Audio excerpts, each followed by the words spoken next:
চাতাকল চেনো বন্ধুরা? Hi guys, good morning. আজকের ব্লগটা অনেক ইন্টারেস্টিং হতে চলেছে, লাস্ট পর্যন্ত দেখা চাই। কিন্তু টিভিতে ঠাকুমার ঝুলি চলছে, আর বাড়িতে দেখো কে বেড়াতে এসছে, আমার বড়দি আর ওর ছেলে। সে আবার ফ্রি ফায়ার খেলতে ব্যস্ত, মন দিয়ে বাবা আর মেয়ে ঠাকুমার ঝুলি দেখছে।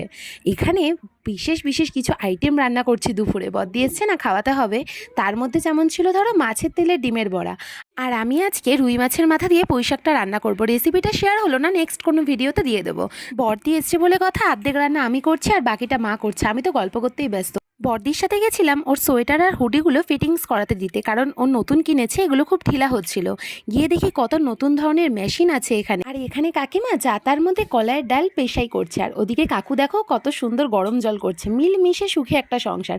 আমরাও সপরিবারে দুপুরে খেতে বসে পড়েছি। আজকের মেনু অনেক, যেমন ধরো পুঁই শাক, মাছের মাথা দিয়ে বাঁধাকপি, ডিমের ঝোল, মাছ, ডিমের বড়া, অনেক কিছু মিলিয়ে গুছিয়ে আজকে দুপুরের খাবার জমে গেছে। বন্ধুরা, এরকমই তোমরা আমার ভিডিওগুলো প্রত্যেকটা দেখো আর সাপোর্ট করো। আগামী আরও ব্লগ আসবে, ততক্ষণ পর্যন্ত আমার চ্যানেলটাকে সাবস্ক্রাইব করে প্রত্যেকটা ভিডিও দেখে লাইক কমেন্ট করে দিও প্লিজ গাইস।